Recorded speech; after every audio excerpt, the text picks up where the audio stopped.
জান তুমি এটা কি করছো? কি করছি? তুমি নাকি সুইসাইড করতে গেছিলা। সুইসাইড না করে কি করব? তোমার মতো লুচ্চা বয়ফ্রেন্ড থাকার থেকে সুইসাইড করে মরে যাওয়াই ভালো। জান আমি না ভালো হয়ে গেছি। কি ভালো আছো তুমি? কি ঘোড়ার ডিমের ভালো আছো তুমি? আমি আর কোনোদিন অন্য কোনো মেয়েকে স্পর্শ করব না। ওকে? ওই, তার মানে তুই এর আগে অন্য মেয়েকে টাচ করছিলি? জান আগে যা হয়েছে সব ভুল হয়ে গেছে, মাফ করে দাও জান। আমি তো এখন তোমাকে ভালোবাসি, আমি আর কোনো মেয়েকে স্পর্শ করব না। তোমাকে কি স্পর্শ করবে না? তা তোমাকে আর বিয়ে করে আমার লাভ কি? বিয়ের পরে কি আমি তোমার সাথে ফুটবল খেলবো যদি টাচই না করো? আমি তো অন্য মেয়ের কথা বলছি, বউয়ের কথা বলি নাই। মানে কি তুই এখন 4-5টা বিয়ে করবি? না না, আমি তো শুধু তোমাকে বিয়ে করবো। তাই তোমাকে ভালোবাসো? হ্যাঁ। বাবু, বলো আমাকে এখন কোনো কষ্ট দিবা না?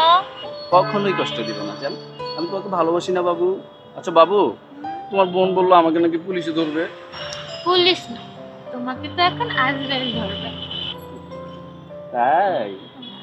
তা কোথায় আজকাল ধরছে না কেন? আজরাইল ধরে। ধরো। এ বাবু, এখানে মানুষ আছে। চলো চিলে করবে, তোমার জান কবর। বাবু চলো।